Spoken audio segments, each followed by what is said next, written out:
Hey y'all, I'm Beth. Welcome back to my channel. Today we are going to set up for May 27th through June 2nd. I can't believe we're almost halfway through the year and that June is about to start, but let's go ahead and get this set up. Now this is going to be a little bit different because I am taking the entire week off. I don't need to block off any work hours. I essentially just need to make a to-do list for myself for what I want to do this week. Put in some trackers that are health and hygiene related. We'll talk about it when we get there.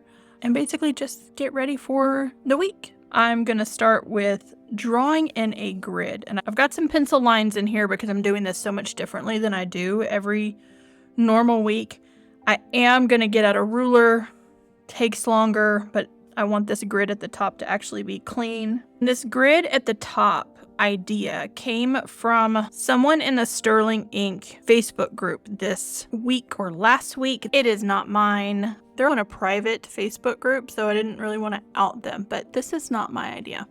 Just know that this came from someone else that I don't think is in the creator community, but just in the Sterling Ink community. You know what? I'm going to use the fat end of the calligraph so that this line's a little thicker. It's probably going to get a little muddied with my pencil lines too, and we're just not going to worry about it. We're just not. Just can't get bothered by that at the moment, especially since it's the first time that I'm trying this layout. It's just 2 dot grids high, which is exactly on the hour increments. For this setup, we're just ignoring the hour increments. They're just there, but they're light enough that we can ignore them. We're just going to pretend like they don't exist. This top grid is going to be a meal tracker. Now, if you've been here a long time through previous bullet journal setups and all of that sort of stuff, even here in my Sterling Ink journey, I am not the most adept at filling out and keeping a meal tracker. Maybe since I'm not going to work and I'm going to try to do some meal prep for the whole week, I can succeed in this endeavor. Y'all, I don't know. I did drop down 1 grid space from the headers for the week, and I'm not doing anything special up there. See, there we go. We got muddied. I just took the marker and a scrap piece of paper and did a whole lot of scribbling until some of that black came off. I knew it was going to happen, but that's all right. Okay, there we go. Now, what is this grid for? Like I said, it's going to be a meal tracker. So at the top, I'm going to put in a water droplet to sort of track my water intake. And then breakfast, lunch, dinner, and snacks. And it's that simple all the way across for that last week of May, first 2 days of June, which for me all counts in May. And then we have all of this space to work with. I'm going to put in some trackers here. I'm going to put in a to-do list here and a to-do list here, again by the same person who did this setup with the meal situation up here. They had 4 different lists, like a work list, a home list, a something list, and a something list. I'm putting my 2 lists here in the middle. I'm putting some hygiene and wellness trackers on the left. And then at the bottom, I'm still going to put my weather. So I'm going to go ahead and put a yellow line, and let's go ahead and write in the weather. I've written it in pencil, again, just to make this a little bit easier on myself, especially because I was sketching this out for the first time. Our weather's been pretty consistent. We have a few days of same temperatures and then storm. Same day, same temperatures for a couple of days, and then storm, and we're gonna do that again this week. It's one of those things that here in the state that we'll refer to it as the Arkansas instead of ARKANSAS for Arkansas. It's ARKANSAUNA for sauna because it's hot, and then it rains, but the temperature doesn't really come down. So as soon as it stops raining, everything evaporates back up into the air and keeps our humidity at a ridiculous level. One of those things you learn when you live here is just the humidity all the time. So it's the Arkansas, and it definitely applies in late spring and summer. It's supposed to be sunny on Monday. It's supposed to be sunny on Tuesday, and our highs are supposed to be near 90. It's gonna drop just a little bit on Wednesday, about 10 degrees. And some rain, but then we're gonna go right back up the next day and it's all gonna evaporate and make it steamy and hot, and then the storms come. Da da da. We can't seem to get rid of them. I think this day on Saturday where I wrote cloudy, it's actually gonna storm early in the morning and then be cloudy for the rest of the day. So I went with the one that was going to be the prominent weather for the day. Ta-da! There we go. We have got weather. All right. So what am I going to track here, here, and here? So here I'm going to do my health and hygiene trackers. Here's going to be a home list. And here's going to be a beyond list. And I'm going to keep these super, super simple. Let's go ahead and trying to decide if I want to use the ruler. It just seems so difficult. Let's go ahead and get those in.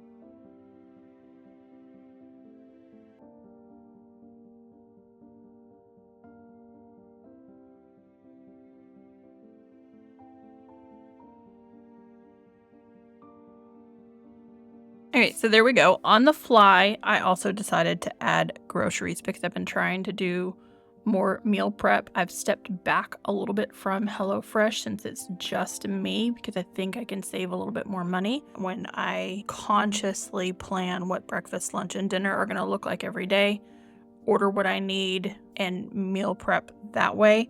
Unfortunately, the first week that I did a full-blown meal prep was the week that I got sick, and I was too sick to think about putting any of it in the freezer, and I had to toss most of it out, and it really made me even more sick and just hate wasting food. Maybe that's from very much my upbringing in Africa during the days of the drought in the 80s.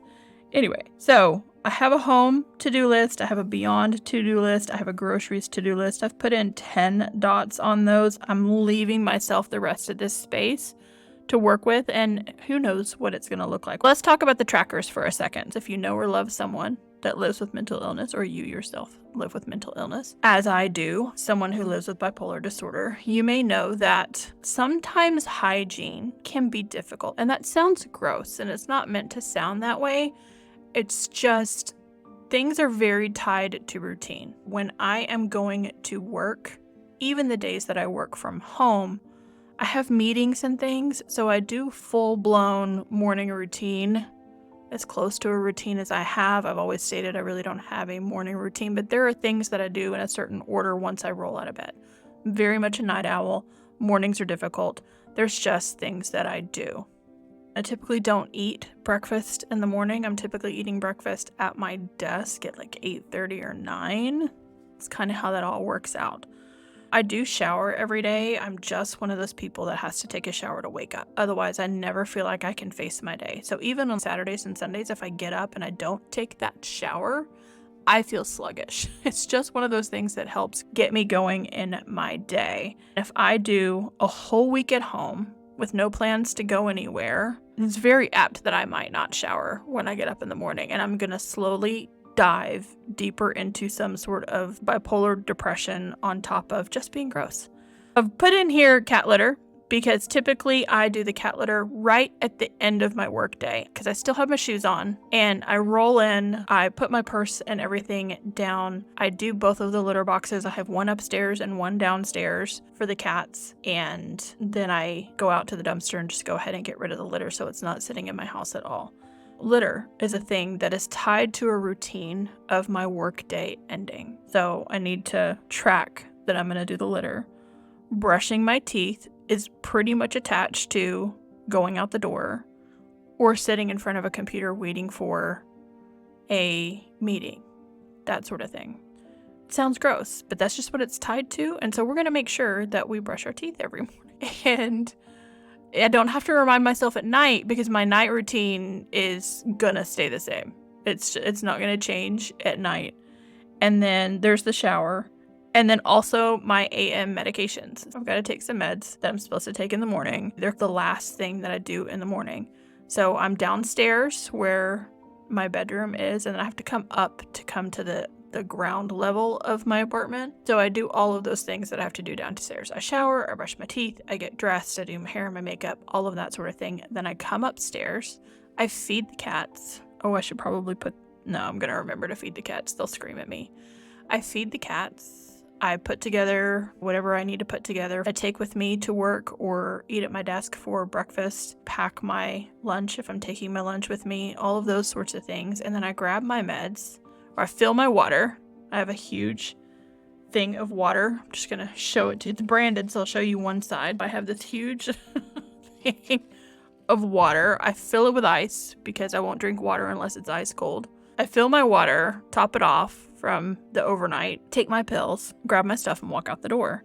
And if I'm not doing that, I'm going to forget to take those medications. And then I also put on here talk because I now live alone. And yes, I have 2 cats, my 2 familiars. But if I don't pick up the phone and talk to somebody every single one of these days, all 7 of them, things are not going to be good in Beth's brain and my bipolar depression. It is just going to get real bad real quick. So I have to make a point to call somebody and talk to somebody at least once during this particular week. I might add some more trackers in here as I think of them, but that's the purpose of these trackers. I hate the phrase staycation because it doesn't imply the getaway part of it all.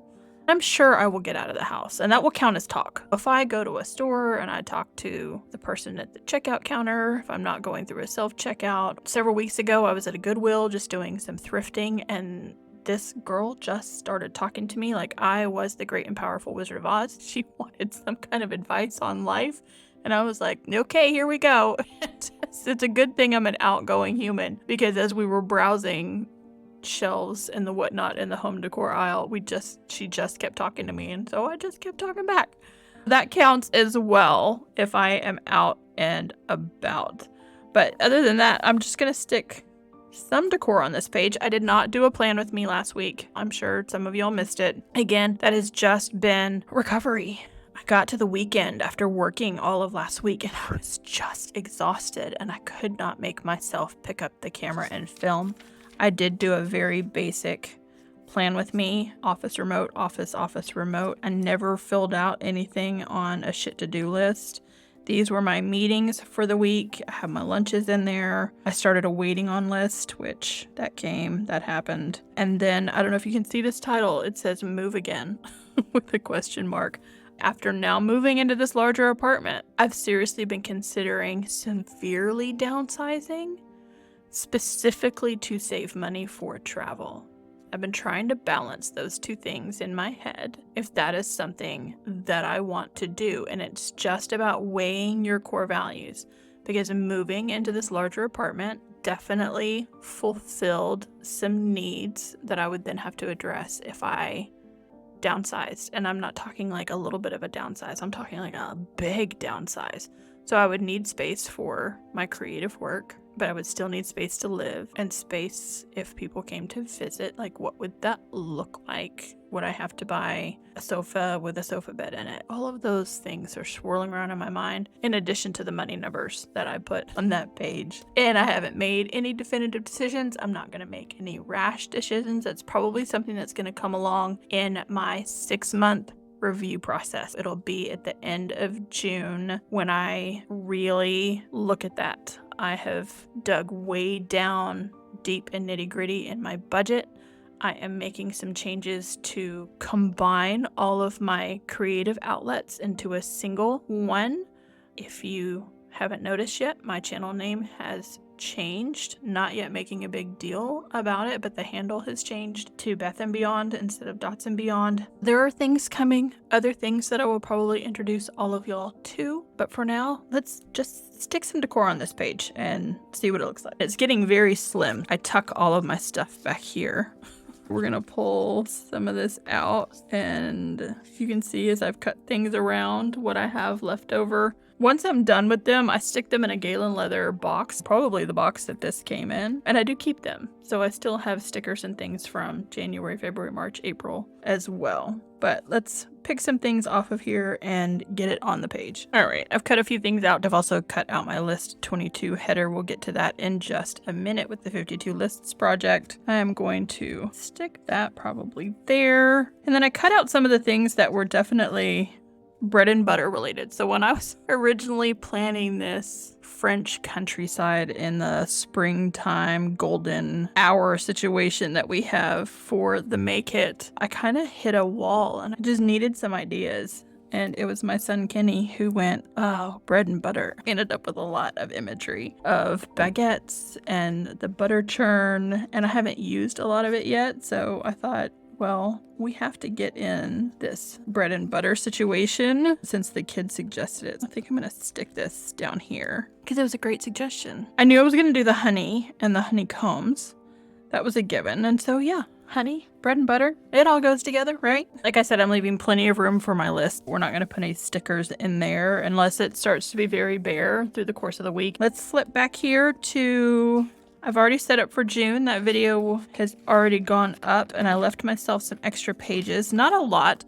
I've been trying some different things with my daily pages. I didn't have a lot of daily pages at the beginning of May because I was sick and I just didn't do it. This is what daily pages normally look like. So this is Monday, April 8th. I just draw a little line and keep going. I experimented when I kicked back up and being well in May with having a whole page per day. And this is how that looked. Don't know if I will keep going with that or not. And then I changed up. I was still doing the free flow, but I was throwing in like a quote at the top, and lettering is not my thing, y'all. So I was keeping them very, very simple. List 21, which would have been last week, is list the things you want to make. Custom bookshelves. Eventually, I'll show my patrons what this office looks like. Y'all, I've almost gotten all of the storage items that were in here out.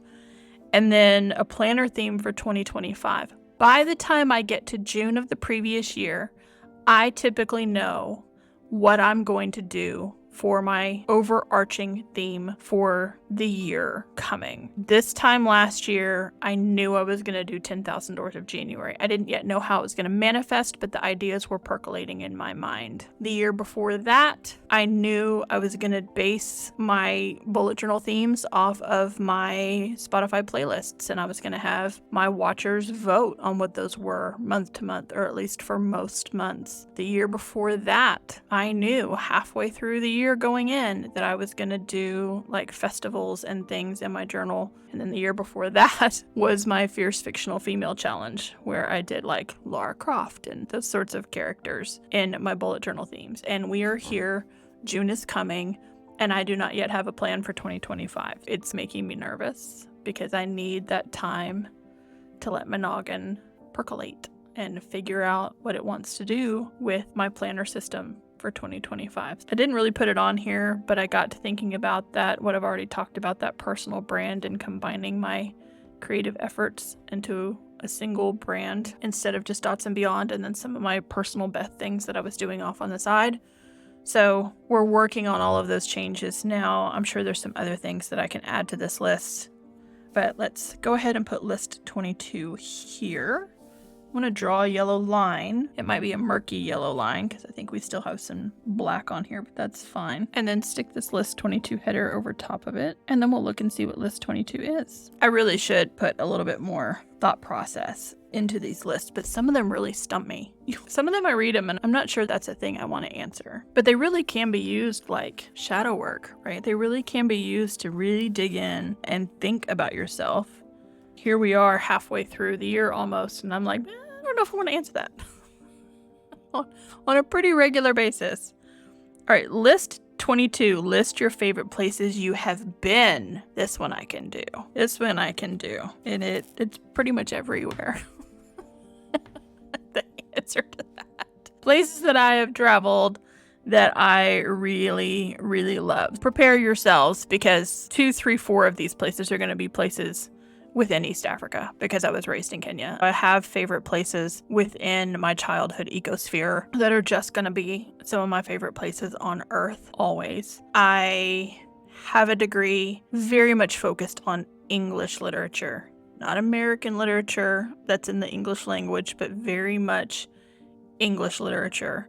Chaucer, Shakespeare, Jane Austen, that whole situation. I love London. It is definitively one of my favorite places on earth. If I was independently wealthy, I would probably live in or near or around London. I would definitely immigrate to England, even with the weather, which would be the one downfall for me. I don't like the cold and I don't like the rain but I would brave it to live in England or live back in Kenya, obviously, or live in England and have a home in Kenya. Whatever. If I had independent wealth, that would be the cycle. So that will definitely pop up there. And then my travels have been predominantly Africa, Europe, and the US. I haven't been to the Caribbean yet. I haven't been to South America. I haven't been to Asia. I definitively have not been to Oceania or Australia, New Zealand. So many things on the to-do list. If you missed the list that was places we want to travel, that's one of the ones that I didn't have a hard time filling out because it was quite extensive. I think I'm going to do some black bullet points just to make them a little bit easier to see. There we go. We will revisit this list next week when I do my first June plan with me, which will be June 3rd through whatever the end of that week is. I get back to my weekly. We are set up and ready to go for the last week of May. Again, crazy pants. Let me know down in the comments below if you take a week off or a few days off and you just stay home. What do you do? What sort of suggestions do you have for a staycation that doesn't cost a lot of money? Let me know in the comments down below what ideas you have or what you would do for yourself in that particular situation. If you like this video, you know what to do.